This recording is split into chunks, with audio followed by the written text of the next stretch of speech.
एकः प्रपद्यते ध्वान्तं हित्वेदं स्वकलेवरं कुशलेतर पाथेयो भूतद्रोहेण यद्भृतम्।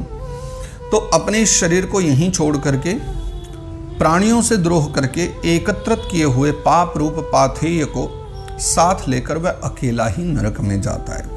यानी शरीर को यहीं छोड़ देगा, जिन प्राणियों से प्रेम किया था उनको छोड़ देगा, जिनसे दुश्मनी करी उनको भी छोड़ देगा, लेकिन हाँ, जिनसे दुश्मनी या द्रोह किया था और उस द्रोह के कारण उसने जो गलत कर्म किए थे, उन कर्मों से जो पाप इकट्ठा हुआ, उन पापों को लेकर के वो अपने पाप रूप पाथेय को साथ लेकर के अकेला ही नरक तक जाता है, नरक की यात्रा करता है।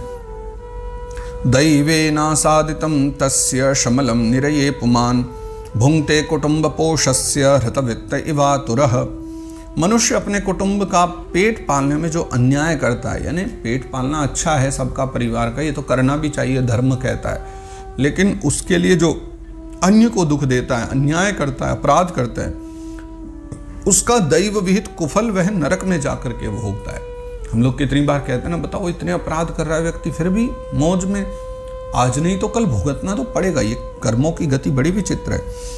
तो उस समय वह ऐसा व्याकुल होता है मानो उसका सर्वस्व लुट गया होता। वो सोचता है कि बताओ मैंने जिनके लिए किया उसका मुझे क्या मिला, वो तो सब वहीं के वहीं रह गए, सब अपनी अपनी मस्ती में मस्त हैं और मैं इतना कष्ट पा रहा हूँ क्योंकि मैंने इतना अन्याय किया है। तो मानो उसका सर्वस्व लुट जाता है।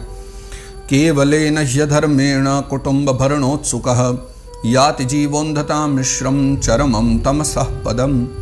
जो पुरुष निरपाप की कमाई से ही अपना परिवार का पालन करने में व्यस्त रहता है, यानी कोई सत्कर्म नहीं, कोई धर्म नहीं, पूरी तरह जो अधर्म में पड़ करके लोगों को दुख दे करके, पीड़ा दे करके, गरीबों को दुखी करके, दीनों को दुखी करके केवल और केवल धन कमाता है और अपने परिवार का पालन पोषण करने में लगा रहता है, वह कहाँ जाता है?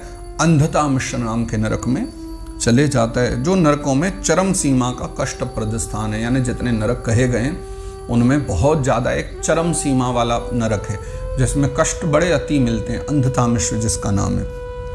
ये सब आएंगे 5वें स्कंद में, तामिश्र, अंधतामिश्र, रौरव, महारौरव, कुंभिपाक, असीपत्रवन, दंड शूक, शूकर मुख, ये सब आएंगे। अभी सब बताए भी जाएंगे किसमें क्या कष्ट मिलता है और क्यों मिलता है, किस पाप से मिलता है।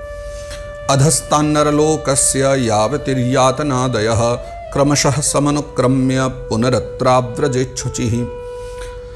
कपिल भगवान कहते हैं कि मनुष्य जन्म मिलने के पूर्व जितनी भी यातनाएं हैं तथा शूकर कुकर आदि योनियों के जितने कष्ट हैं उन सबको क्रम से भोग करके शुद्ध हो जाने पर फिर मनुष्य योनि में जन्म लेता है।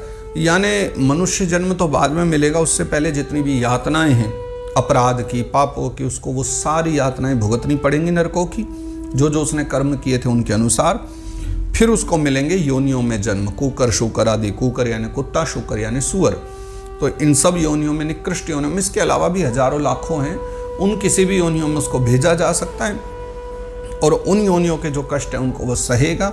उसके बाद जाकर के फिर क्रम से सबको भोगने के बाद तब वो आत्मा पवित्र होती है, शुद्ध होती है और फिर जो है वो एक बार मनुष्य योनि में जन्म लेता है। तो इस प्रकार जो है कर्मों के अनुसार मनुष्य की अधोगति होती है और फिर अपनी अधोगति से व्यक्ति एक समय के बाद ही मुक्त हो सकता है। तो अच्छा यही है कि ये सब कष्ट न उठाने पड़े, उसके लिए सत्संग किया जाए।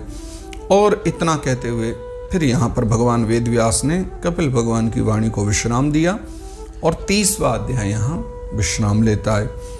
जय जय श्रीमद्भागवते महापुराणे पारमहंस्यां संहितायां तृतीय स्कंदे कापिलेयोपाख्याने कर्म विपाको नाम 3अध्यायः। तो इस प्रकार श्रीमद्भागवत महापुराण परमहंस संहिता के तृतीय स्कंद में कापिलेयोपाख्यान कर्म विपाक नाम से, अर्थात कर्मों के द्वारा मिलने वाली जो अधोगति हैं उसका वर्णन करते हुए यह 30वां अध्याय गाया गया है। और आज के सत्र को हम यहाँ विश्राम देते हैं। कल का भी बड़ा अद्भुत एक प्रसंग रहेगा। कल जो 31वां अध्याय हम शुरू करेंगे उसमें बड़ी प्यारी चर्चा है। किस विषय में? बालक के जन्म के विषय में। बालक पैदा कैसे होता है ना, कैसे कैसे वो माता के गर्भ में यात्रा करता है। यात्रा मतलब 9 महीना कैसे बिताता है, कितने दिन में बालक कितना बड़ा हो जाता है, कब उसके हाथ पांव आते हैं, कैसे कैसे वो बड़ा होता है, कैसे कैसे वो जीवन बिताता है 9 महीने का। तो वो सारी जो चर्चा है वो 31वें अध्याय में आगे है, जो हम कल से चर्चा करेंगे। आज के सत्र को हम लोग यहाँ विश्राम देते हैं। श्री कृष्णार्पणमस्तु, श्री कृष्णार्पणमस्तु, श्री कृष्णार्पणमस्तु।